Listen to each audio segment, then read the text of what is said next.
Sementara itu, meski berada di pengungsian dan belum dapat beraktivitas di rumah masing-masing pasca status awas Gunung Agung, tidak serta-merta menghilangkan semangat sebagian warga Karangasem. Salah satunya keluarga asal Desa Tingan, Karangasem, yang tetap mencari nafkah dengan menjadi tukang anyam ate meski sedang berada di pengungsian. Berikut liputannya.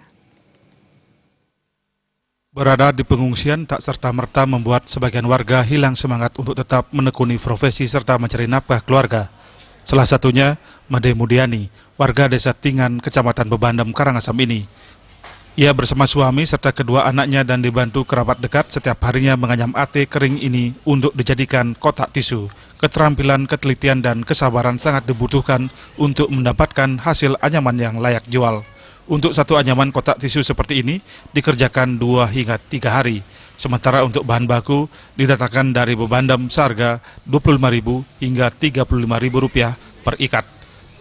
Setelah diolah, satu ikat ate kering ini dapat dianyam menjadi 2 kotak tisu ukuran sedang. Untuk pemasaran hasil karyanya ini biasanya akan diserahkan ke pengepul dengan harga Rp60.000.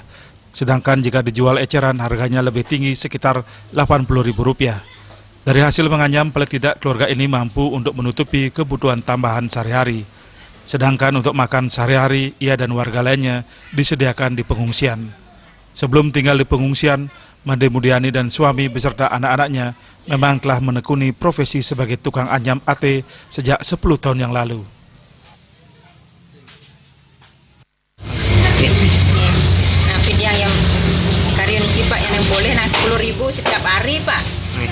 10.000 nang siap bari wenten kebutuhan.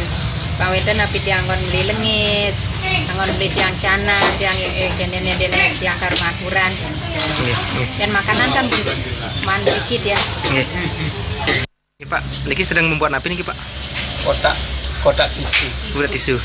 Pak, berapa boleh sehari niki nganyam? Dua hari dapat. 2 hari dapat satu. Ya. Pak, niki bahan-bahannya napi aja niki Pak? Atau. Nggih.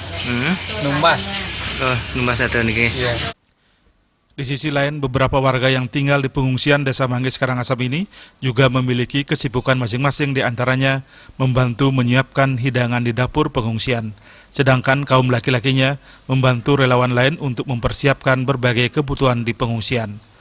Ada pula beberapa warga setiap hari pulang pergi ke rumah mereka untuk bekerja, di antaranya melihat ternak dan ladang, sehingga menjadi pemandangan biasa jika pagi hingga sore lokasi pengungsian tampak sepi.